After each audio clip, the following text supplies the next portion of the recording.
Hello बच्चों, good morning. तो आप लोगों को फर्स्ट शिफ्ट का आंसर की चाहिए था। एक्चुअली क्या बच्चों, क्वेश्चन तो मेरे पास रहते नहीं, लेकिन एक बच्ची ने जो है क्वेश्चन मुझे मेल किए, इस वजह से प्रोवाइड हो पा रहा है ना। तो जिस शिफ्ट का, सेकंड शिफ्ट का तो आइडिया लग जाता है क्योंकि मेरे जोन का है। तो जिस शिफ्ट का भी आप लोगों को क्वेश्चन मतलब आंसर की चाहिए हो, उसका आप लोग क्या मुझे अगर क्वेश्चन मेल कर पाओ तो मैं आंसर की प्रोवाइड करा दूंगा। ठीक, तो हम लोग आंसर की देख लेते हैं कल के फर्स्ट शिफ्ट की एचएपी की। Those glands which work both has endocrine and exocrine. Option क्या थे आपके पास? Holocrine, heterocrine, apocrine and merocrine. तो जो ग्लैंड दोनों तरह से काम करती है, एंडोक्राइन एक्सोक्राइन, जैसे आपकी पेंक्रियाज थी, तो उसको क्या बोलोगे आप? उसको बोलोगे हेट्रोक्राइन। क्या? हेट्रोक्राइन, यानी बी ऑप्शन सही है। क्वेश्चन काफी टफ थे, मैं तो ये कहूँगा डी फॉर्म लेवल के ऊपर के थे। ठीक, इसीलिए थोड़ी बहुत, और ऊपर से नेटवर्क इशू, है ना।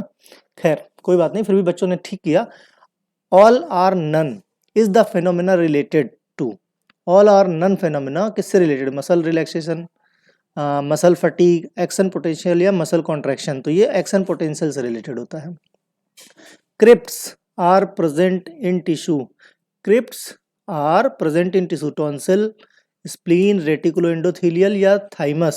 तो क्रिप्ट्स जो होती कहाँ पे होती है? टॉन्सिल्स में प्रेजेंट होती है, यानी ए ऑप्शन सही था।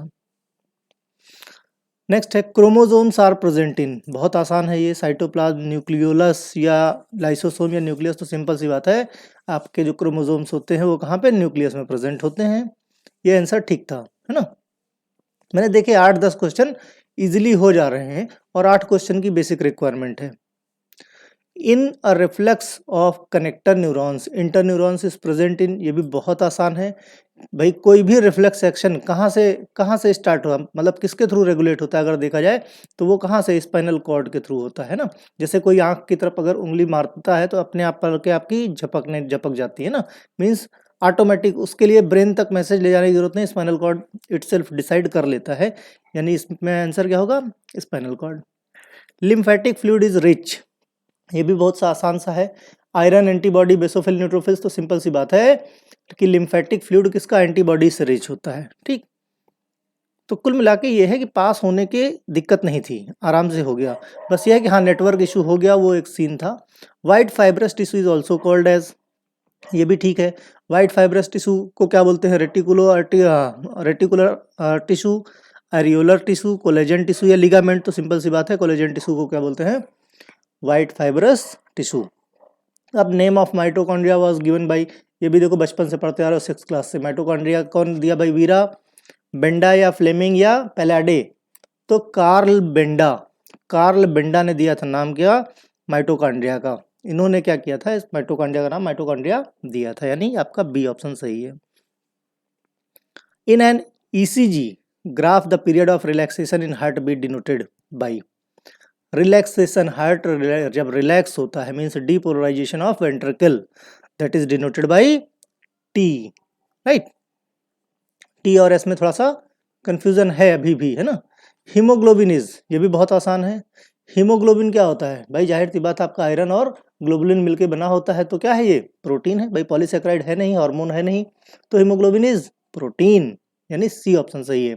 तो कितने सारे ऑप्शन क्वेश्चन जो है काफी इजी है। वही मैंने कहा कि ऐसा बिल्कुल भी नहीं, जैसे ये आइसोटोनिक यूरिन इज प्रेजेंट इन, देखो सबसे कितना सिंपल सी चीज थी कि भाई प्रॉक्सिमल कन्वोल्यूटेड ट्यूब्यूल, पीसीटी, यानी प्रॉक्सिमल ट्यूब्यूल में आइसोटोनिक यूरिन, पूरे उसमें जो है नेफ्रॉन में पीसीटी, जहां पे प्रॉक्सिमल ट्यूब्यूल में आइसोटोनिक यूरिन प्रेजेंट होता है। ठीक, यानी बी ऑप्शन सही है। Loop of Henle, Henle loop कैसा है? दूर से दिखता है, आंख बंद कर लो तो भी समझ में आ जाएगा कि भाई यू शेप है, वी शेप है, एल शेप है या शेपलेस है। तो जाहिर सी बात है यू शेप का होता है ना। Loop of Henle U shape का ही बना ही होता है। साइनोवियल फ्लूइड प्रेजेंट इन, ये भी कितना आसान सा है भाई। वर्टेब्री के बीच में हो नहीं सकता, बोन ऑफ क्रेनियम में नहीं हो सकता, सिंपल सा क्या है? दो जॉइंट के बीच में होता है ना। तो फीमर और पेल्विस के बीच में क्या हो रहेगा? आपका साइनोवियल फ्लूइड रहेगा। ठीक है, तो ए ऑप्शन सही है। रोम्बेनसेफेलॉन इज नेम ऑफ, जाहिर सी बात है हिंड ब्रेन को रोम्बेनसेफेलॉन बोलते हैं, ना कि fore brain, middle oblongata, mid brain. ये क्या है?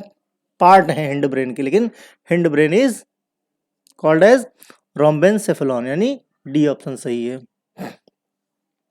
Accumulation of uric acid in synovial, ये भी देखो कितना सा आसान था भाई। अगर बात की जाए तो क्या है, ऑस्टियोमलेसिया हो नहीं सकता, ऑस्टियोपोरोसिस ब्रोटाइटिस है नहीं। तो जब accumulation of uric acid joints के बीच में हो जाता है तो क्या होता है, गाउट, यही तो होता है। Gout is what, gout is actually क्या, accumulation of uric acid in synovial joints. इसीलिए क्या होता है, इन्फ्लेमेशन हो जाता है, राइट, क्योंकि यूरिक एसिड के क्रिस्टल्स जो है जमा हो जाते हैं। तो total number of cervical thoracic lumbar देखो, जिसको पता है अलग अलग करके, तो ये कितनी 24 होती है। इसमें क्या कॉक्सीजियल वगैरह काउंट नहीं, सिंपल सी बात है, आप थोरेसिक को काउंट करो, सर्वाइकल को काउंट करो, लंबर को काउंट करो, और टोटल कितना हो गया 24। ठीक, तो कहने का मतलब सारे क्वेश्चन, हाँ कुछ थे टफ थे, लेकिन काफ़ी क्वेश्चन ऐसे हैं जो आराम से किए जा सकते हैं। और जिसने भी भेजा है आज ये वाले पेपर, कोशिश करना अगर मिल जाए तो जो आज का है सुटिक्स का, वो भी मुझे मेल कर देना। तो शाम को ही, भाई ये मुझे रात में कितना 10 बजे के आसपास मिला मेरे हिसाब से, फिर भी मैंने कोशिश की मॉर्निंग में इसका आंसर की बना के आपको प्रोवाइड करा दे रहा हूँ। ठीक, अगर आज मुझे आप प्रोवाइड करा दोगे तो रात तक ही मैं प्रोवाइड कर दूंगा आपको आंसर की। ठीक है, तो इसका आंसर क्या 24 है। Second largest part of human brain, cerebrum, medulla, diencephalon या सेरेबेलम। तो जाहिर सी बात है second largest part of human क्या होता है, सेरेबेलम होता है, यानी कि डी सही है। Smoking, smoking is one of cause of emphysema, narcosis, pharyngitis या हाइपोक्सिया। तो मेन कॉज क्या है, इम्फाइसिमा हो जाता है। क्या होता है, इम्फाइसिमा के लिए मेन जो कॉज है वो होता है smoking.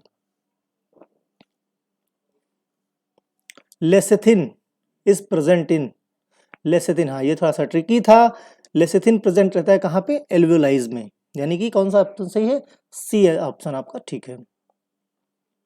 AV node is located, AV node देखो, ट्राइकस्पिड का जो ओरिफिस होता है, यानी एट्रियोवेंट्रिकुलर, ये वेंट्रिकल के ब्लड को और एक एट्रियम में नहीं जाने देता है, यानी बैक फ्लो को रोकता है। ठीक, तो राइट साइड में क्या, लेफ्ट साइड में बाइकस्पिड होता है, राइट में आपके ट्राइकस्पिड होता है। तो राइट साइड में जो है वेंट्रिकल के बैक फ्लो को रोकता है कौन सा, एवी नोड, यानी उस ओरिफिस पे, जिसको क्या बोलते हैं ट्राइकस्पिड, यानी ये कहाँ पे प्रेजेंट होता है, ऑन द ट्राइकस्पिड वॉल, यानी कि ए ऑप्शन सही है। अब कॉन्ड्रियोब्लास्ट है, कॉन्ड्रियो लिख दिया, कॉन्ड्रियोब्लास्ट आर रिस्पॉन्सिबल फॉर, किसके लिए होता है कॉन्ड्रियोब्लास्ट, ये ऑस्टियोसाइट्स के साथ मिलकर जो है स्केलेटल टिश्यूज फॉर्म करने में हेल्प करते हैं, नहीं ए ऑप्शन सही है। The last product in process of blood coagulation, जाहिर सी बात है ब्लड कोगुलेशन जब होता है तो भाई थ्रोम्बिन, थ्रोम्बोप्लास्टिन, प्रोथ्रोम्बिन हेल्पिंग तो हो सकते हैं, लेकिन जो लास्ट में आपका वो बन जाता है मेस, सॉलिड मेस बन जाता है, that is called fibrin. Means इसके बाद ये क्या है, सॉलिड, इसके बाद जो है ब्लड बाहर नहीं जाता, यानी कंप्लीटली कोगुलेट हो जाता है, तो फाइनल प्रोडक्ट क्या हुआ, फाइब्रिन। ठीक है। Muscles which rotate arm and palm upward, तो ये क्या है, इसको क्या बोलते हैं, सुपिनेटर के साथ, ठीक है, ब्रैकी जो है सुपिनेटर के साथ मिल के इसको अपवर्ड डायरेक्शन में मसल को मूव करने में हेल्प करता है। ठीक है, तो किसको, आर्म और पाम को अपवर्ड डायरेक्शन में, तो कौन सी मसल है ये, सुपिनेटर मसल, यानी कि ए ऑप्शन आपका सही है। कॉपर्स ग्लैंड, कॉपर्स ग्लैंड क्या होती हैं, Cowper's gland is a part of, जाहिर सी बात है रिप्रोडक्टिव सिस्टम का पार्ट होता है कॉपर्स ग्लैंड, यानी कि ए ऑप्शन सही। 24 क्वेश्चन ही मिले थे, 24 का आंसर की मैंने आपको दे दिया है। आज के क्वेश्चन भी अगर आप मुझे मेल कर देते हो तो मैं आंसर की शाम को ही बना कर दे दूंगा। ओके बच्चों, आज के लिए ऑल द बेस्ट।